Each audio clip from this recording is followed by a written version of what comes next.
Time for another board game review, and this time we have the game The Fox and the Forest Duet. This was sent to me by Renegade Game Studios and is designed by Foxtrot Games. So this is actually the sort of sequel to the previous game I reviewed, The Fox and the Forest. A cooperative trick-taking game for 2 players. Work together to play tricks and move through the forest. Use the special abilities of the characters to exchange cards with each other, to let your teammate follow with any card, and more. Win as a team by collecting all the gems, but be careful to stay on the path and not get lost in the forest. Let me show you how to play. So yeah, in The Fox and the Forest Duet, it's a trick-taking game for 2 teammates. Each round you can collect gem tokens by moving along the forest path. Work together to collect all the gem tokens without running out of time or getting lost in the forest. Now, each player starts with a hand of 11 cards in each round, and the top card of this deck is revealed, and that is the decree card that determines the trump. So just like in the previous game, you play a round of certain turns or tricks. During each trick, one player will lead by playing a card, and the other player will have to follow. So if the first player plays a 10 of stars, then the second player will have to follow suit if they can. So let's say player 2 plays a 4 of stars. To determine the trick winner, if both players play the same suit, it's just the higher rank. That is easy enough. Now, let's say here the first player led with the 4 of stars, and the other player plays an 8 of birds, or doves or whatever. In this case, this player would win because this was the leading suit. In order to win, you have to match the suit first. However, the exception to that is if you play a trump card, which the current trump is roses. So if this player played a 4 of roses, this player would win the trick.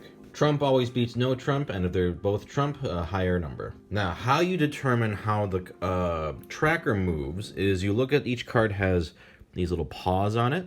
These represent movement, and the winner adds up the movement on both cards. In this case, they have 1 and 1, 2, and this tracker is going to move towards that player 2 spaces, and they're going to pick up a gem. The whole point of the game is you're trying to pick up all these, so if you pick up the final one, you guys win. Now, if the team tracker ever moves beyond the path, you have to reset it, and you're going to place a forest token. So, for example, let's say this player led with a 10 with 3 movement paws, and this player very stupidly plays a 2 with 3 movement paws.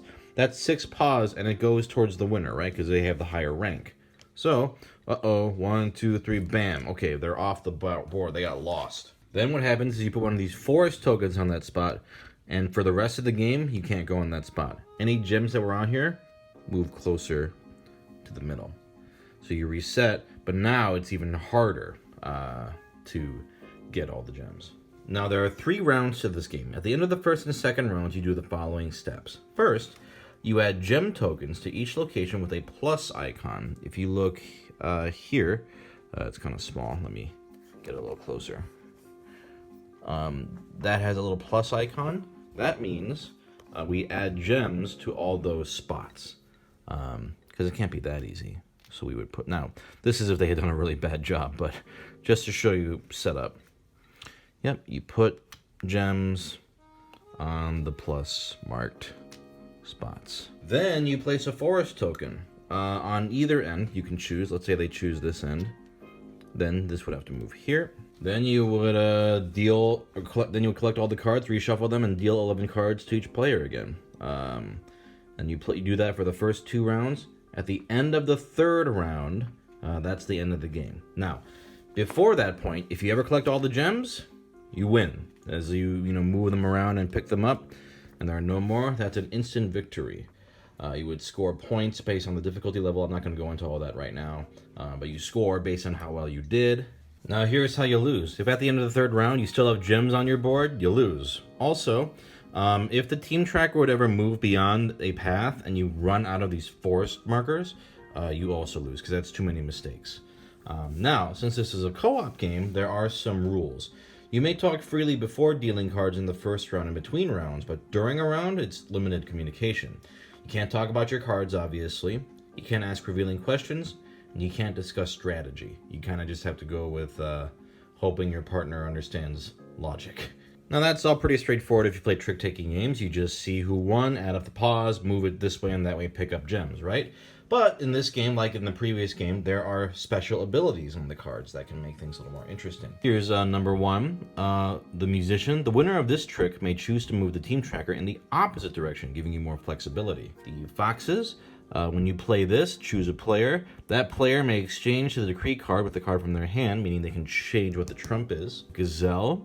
That's always the 5s. The winner of this trick may choose to ignore the movement value of one of the cards in the trick. Again, very useful. 7s are always gifts. When you play this, both players select a card from their hand and then exchange those cards with each other. And then we got the Royal Heir on our 9 cards. When you lead this, your teammate may play any card. They don't have to follow suit.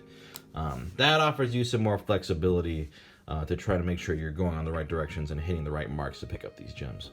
But otherwise, yeah, that's pretty much it. You just work together, collect all the gems, and if you do, you win. And that's the game.